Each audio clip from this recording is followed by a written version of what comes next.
Kitu kibaya zaidi sio kutokujua dunia inakufikiriaje, bali ni wewe kutokujijua wewe mwenyewe. Ukijitambua, hakuna mtu anayeweza kukutawala kihisia. Kabla hatujaanza, usisahau kusubscribe, bonyeza alama ya kengele ili kila video mpya ikitoka uwe wa kwanza kujifunza kitu kipya kuhusu akili ya mwanadamu na maisha ya kila siku kisaikolojia. Kujitambua kihisia ni uwezo wa kuzijua, kuzielewa na kuzisimamia hisia zako kabla hazijakudhibiti. Ni msingi wa emotional intelligence na ndio siri inayotofautisha watu wanaofanikiwa kimaisha na wanaoshindwa. Leo tutaongelea kwa undani kwa nini ni muhimu kujijua. Unajitambuaje kihisia? Dalili kwamba hujajitambua. Hatua za kujijenga. Zoezi la kukusaidia leo. Kwa nini kujitambua ni nguvu? Namba 1, unadhibiti maamuzi yako kuliko mazingira kukudhibiti.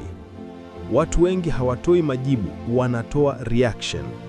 Wanakasirika haraka, wanasema maneno bila kufikiria, au wanafanya maamuzi kutokana na pressure. Kujitambua kunakupa uwezo wa kusimama katikati ya hisia zako na kuchagua jibu sahihi.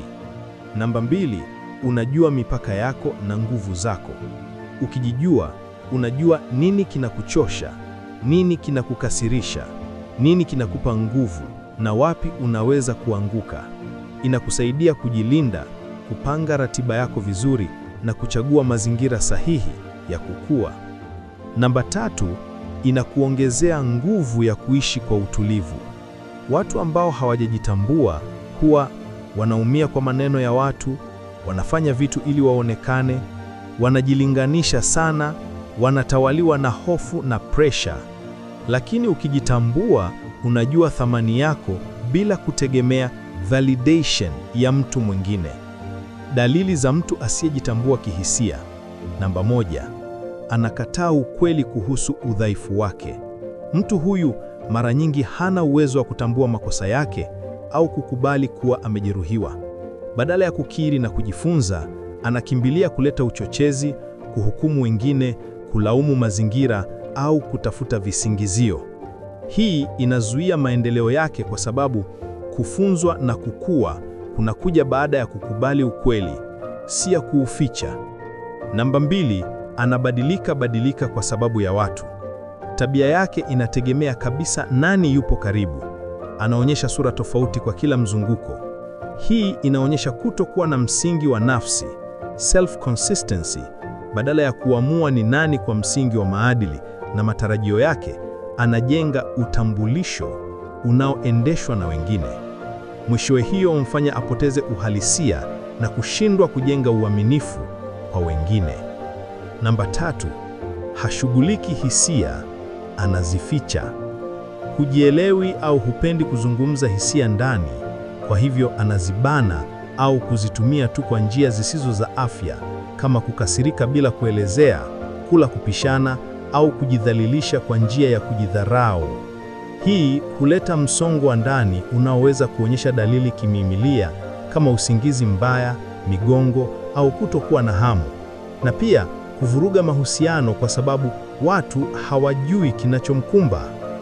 Namba 4, anaishi kwa reaction, sio vision. Badala ya kuwa na mpango wa maisha au malengo yenye msingi, anaishi kwa kujibu mambo mara moja, hasira, hofu au msukumo wa papoipo. Reactions hizi mara nyingi husababisha maamuzi ya kifalaiko au matokeo ya mabaya kwa muda mrefu. Kutokuweka mwendo wa mawazo, response, na badala ya kutoa reaction humfanya asipate nafasi ya kutafakari, kujifunza na kupanga hatua bora za baadaye. Jinsi ya kujitambua kihisia. Hatua za kuanza nafasi yako mpya.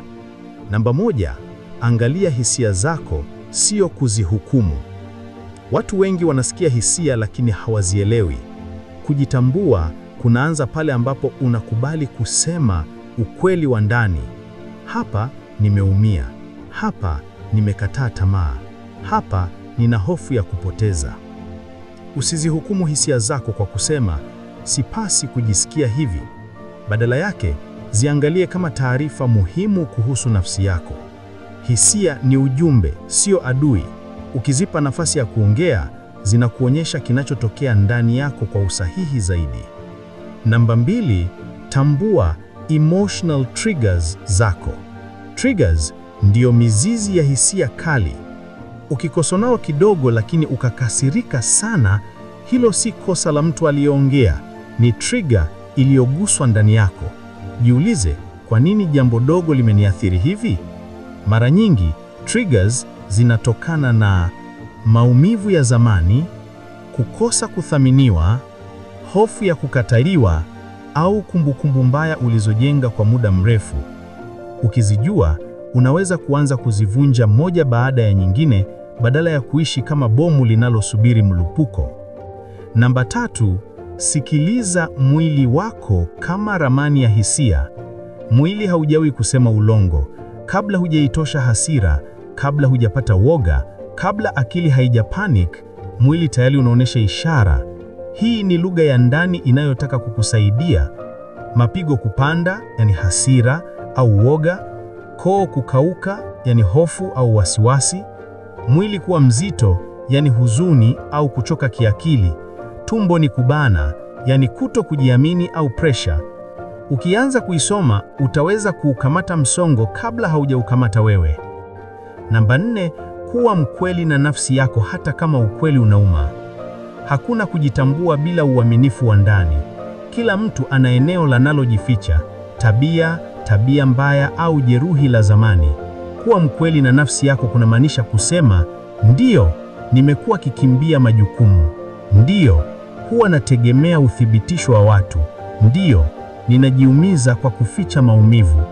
Ukweli unavunja minyororo ambayo imekuzuia kukua. Namba 5, simamia hisia, uzitumie, usizizuie. Kuzikandamiza hisia ni sawa na kufunika sufuria inayochemka bila kutoa vuvi. Baadaye mlipuko ni mkubwa. Kusimamia hisia ni kusema, niko kwenye hasira, lakini si lazima nichukue hatua za ujinga.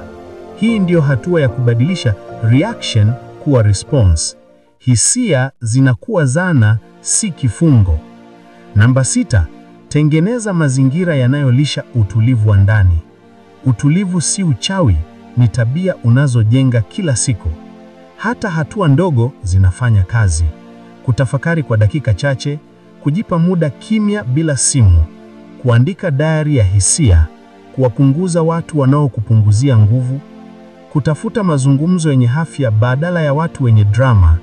Ukijenga mazingira sahihi, akili yako inaanza kujenga utulivu wa kudumu. Zoezi la kutumia mara moja, power exercise. Chukua dakika 2 tu, jiulize maswali haya. 1. Hisia gani imenitawala wiki hii? Hasira, hofu, msongo au furaha? 2. Kitu gani kilianza hisia hiyo? Tafuta chanzo, sio dalili. 3. Je, nilitoa reaction au response?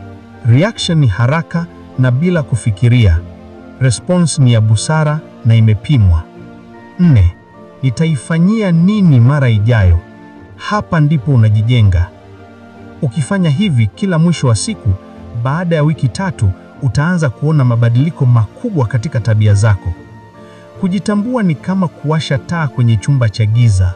Huoni kila kitu mara moja, lakini kila hatua inaangaza. Ukijijua, dunia haiwezi kukupoteza. Ukijisimamia, hakuna mtu atakaye kudhibiti kihisia.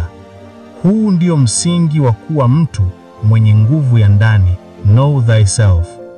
Kama umejifunza kitu leo, like video hii, share kwa mtu mmoja na subscribe kwa mada zaidi za kisaikolojia. Tukutane tena kwenye video nyingine. Bye.